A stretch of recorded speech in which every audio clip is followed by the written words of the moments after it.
বাংলা সংস্কৃতি এখনো বর্তমান বাংলাই পারে নতুন দিশা দেখাতে। এই ভারতে বাঙালি এখনো উজ্জ্বল নক্ষত্র। এই সমাজে শিক্ষা, সংস্কৃতি, স্বাস্থ্য, খেলার উদাহরণ ভুরি ভুরি আজও জ্বলন্ত।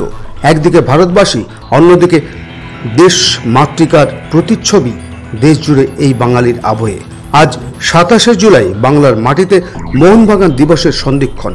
মোহনবাগান দিবসের দিনে হাওড়ার 2 লাখ গ্রাম পঞ্চায়েত সহ সামাজিক দৃষ্টিভঙ্গিতে তুষার ঘোষের সহানুভূতিতে জলজল করছে আন্দুল স্টেশন রোড প্রাঙ্গণ। একদিকে সামাজিক কাজ, আবার অন্যদিকে মানব প্রেমের দৃষ্টান্তে তুষার ঘোষ। একাধিক বিধায়ক সহ মন্ত্রীর সমন্বয়ে সাফল্য মণ্ডিত হল আজকের এই দিবস। শেখর প্রামাণিকের report, NPS news Bangla, Howrah. আমরা প্রতিষ্ঠা করতে পারলাম আমাদের গর্বের উত্তরসূরিদের, পূর্বপুরুষদের। আমি 2 লাখ গ্রাম পঞ্চায়েত এবং তুষারকান্তি ঘোষের পক্ষ থেকে এলাকার আপামর জাতীয়তাবাদী মানুষকে অনেক অনেক ধন্যবাদ, কৃতজ্ঞতা, অভিনন্দন জানাচ্ছি। যারা আজকে এখানে সমবেত হয়েছিলেন তাদের প্রত্যেককে আমরা আন্তরিক অভিনন্দন জানাচ্ছি।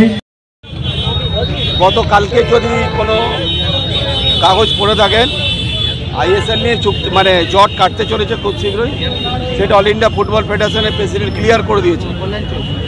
হ্যাঁ, কল্যাণ চৌবে যিনি আছেন জানলেন, তার আজকে সহধর্মিনী এখানে সৈনী চৌবে এসেছিলেন, তা আইএসএল জট কেটে যাবে। আর দেখুন, বাংলার ফুটবল নিয়ে খেলা নিয়ে যদি কেউ চিন্তা করে থাকে, আমি এটা রাজনীতির ঊর্ধ্বে বলবো, সেটা মাননীয় মুখ্যমন্ত্রী মমতা ব্যানার্জি।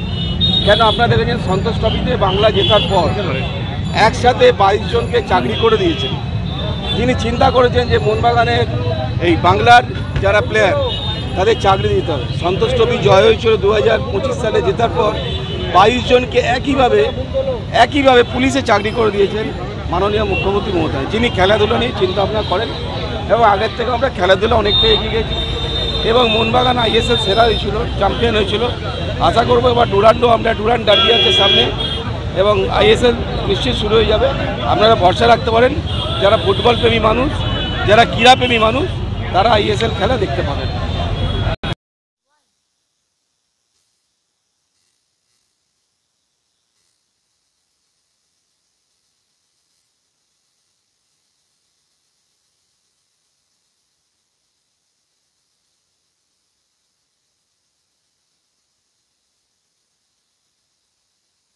সেই সময় এটা একটা তাদের অক্সিজেন, একটা এনার্জি দেবে, যেটা কল্যাণ বলল।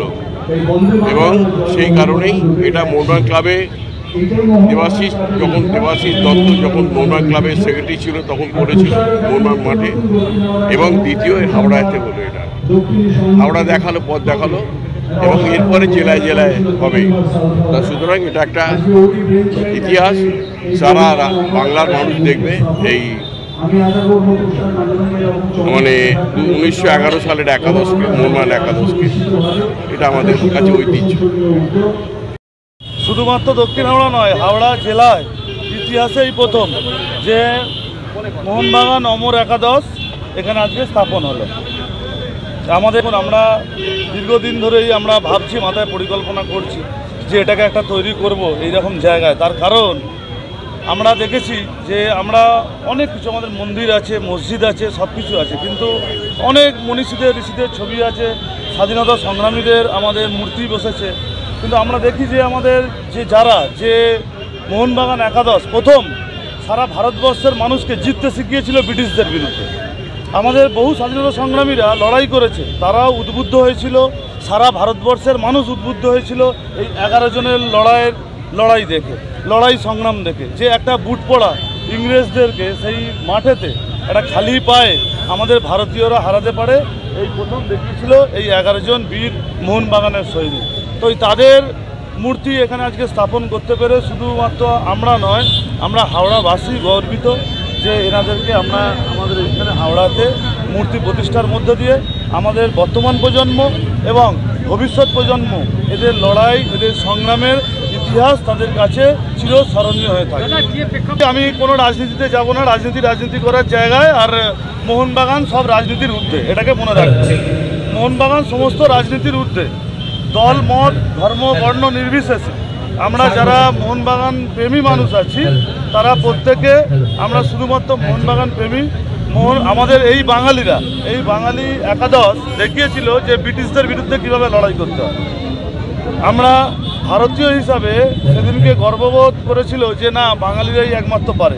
বাঙালিরা আজকে যা পারে সেটা অন্য আদার্স রাজ্যের মানুষরা সেটা অনেক পরে ভাবে। তাই আজকের আমরা সত্যিকারের কোনো রাজনীতির কোনো প্রেক্ষাপট নেই, রাজনীতির জায়গায় আছে, মোহনবাগান আমাদের হৃদয়ে আছে। এটা রক্ষণাবেক্ষণ সবাই করবো। এই আমাদের এখানে অনেক মেরিনার্স আছে, তারা আছে, এখানে আপনি আছেন, আমরা আছি, এখানে সবাই আছে। এই তো আমাদের শ্যামলদা আছে, শ্যামল মিত্র আমাদের হাওড়া জেলা থেকে, হাওড়া থেকে মোহনবাগানের কার্যকরী সমিতিতে হকি সচিব হয়েছেন, আমাদের কাছে গর্বের বিষয়। তা আমাদের এখানে আরও অনেকে আছে, আমাদের যারা মোহনবাগান প্রেমী আছে, এটাকে আমাদের রক্ষণাবেক্ষণ করতে খুব একটা অসুবিধা হবে না। আজকে যে ছিল 1 মাসের পর বেশ কিভাবে সাকসেস হলো? এই তো আপনি চোখের সামনে দেখলেন কীভাবে সাকসেস হলো। মোহনবাগান না, আবেগকে তুলে ধরার জন্য করেছি এরকম ব্যাপার না। এর সঙ্গে এই অমর একাদশের সঙ্গে অনেক সংগ্রাম লড়াইয়ের বাঙালিদের ইতিহাস জড়িয়ে আছে।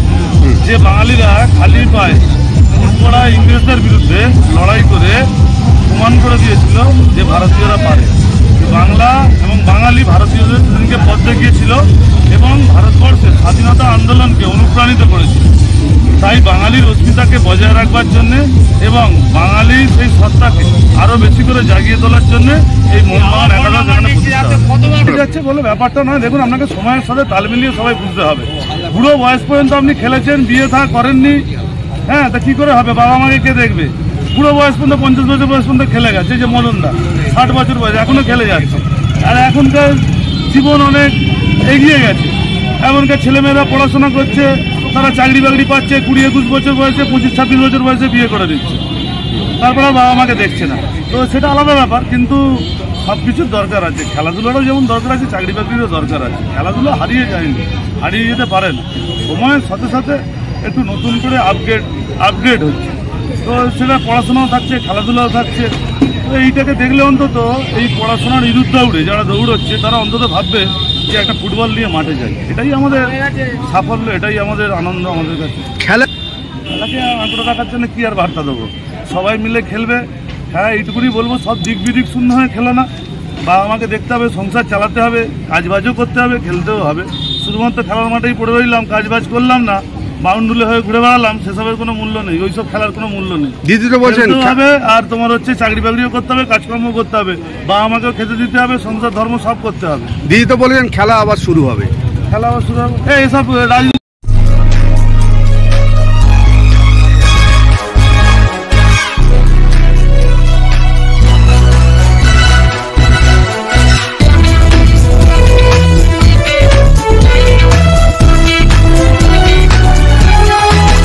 আপনারা দেখছেন এনপিএস নিউজ, সবার সাথে সবার মাঝে।